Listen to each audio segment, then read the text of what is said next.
So let's now talk about positive and normative analysis. These are two important roles that economics plays. First, positive analysis.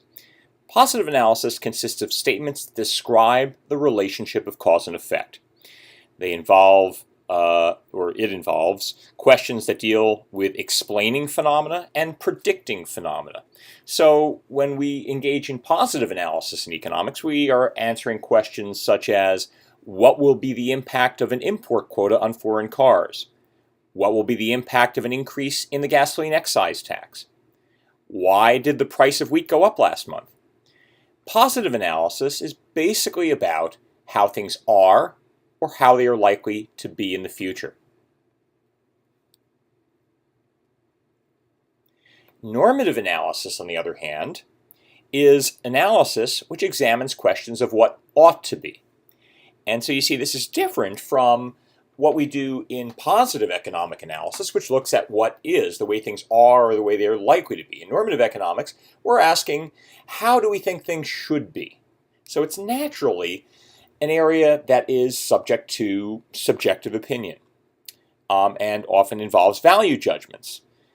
Questions such as, should the government impose a larger gasoline tax? Should the government decrease the tariffs on imported cars?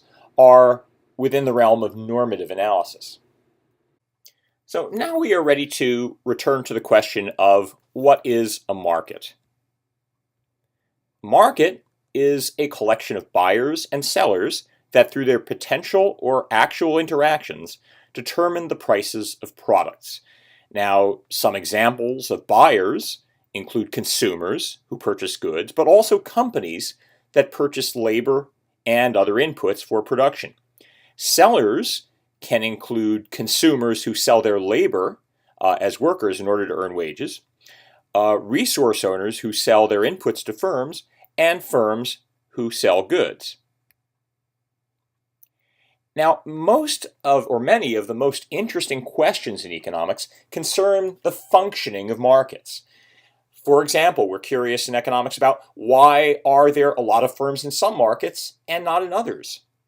Are consumers better off with many firms, or is it okay having fewer firms in a market? And should the government intervene in markets, for example, to lower prices or to stop firms from merging? We'll talk in this course about different types of markets, and a few examples include perfectly competitive markets and non-competitive markets. Perfectly competitive markets are markets where, because of the large number of buyers and sellers, no individual buyer or seller can influence the price. An example of a perfectly competitive market would be a typical agricultural market. So, for example, if we have a lot of farmers in a certain area that are growing and selling tomatoes, you might drive down a road and find maybe a dozen separate tomato stands run by independent farmers. You may find that no one of them has the power to control the price because there are so many. So we consider that to be an example of a perfectly competitive market. Now, at the other end of the spectrum, we have non-competitive markets. These are markets where individual producers can influence the price. For example, cartels, which are defined as groups of producers who act collectively.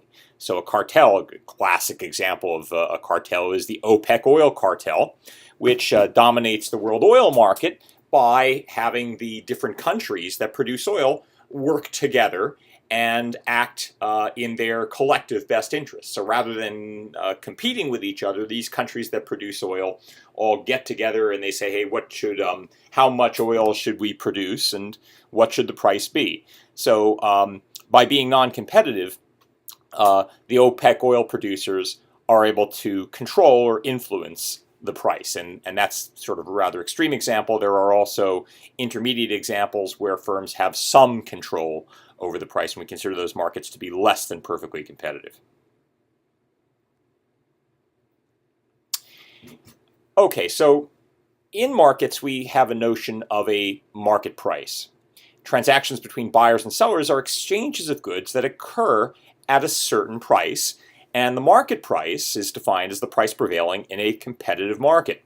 Some markets will have one price, such as the price for gold, but other markets, particularly where there are differentiated products, will have more than one price. For example, in the market for laundry detergent, Tide may have one price and Whisk, another brand, might have a different price. Because these products are not exactly the same, you can have different brands charging different prices. An important concept having to do with markets is market definition. Market definition deals with which buyers and sellers should be included when defining a given market, and it depends upon the extent of the market, its geographical boundaries, and the range of products to be included in it. So, for example, when we talk about the market for housing, for example, the market for apartments, do we talk about the New York City apartment market as being something separate from the apartment market in Indianapolis? Or do they get lumped together when we consider what constitutes a market? That's an example of geographic boundaries.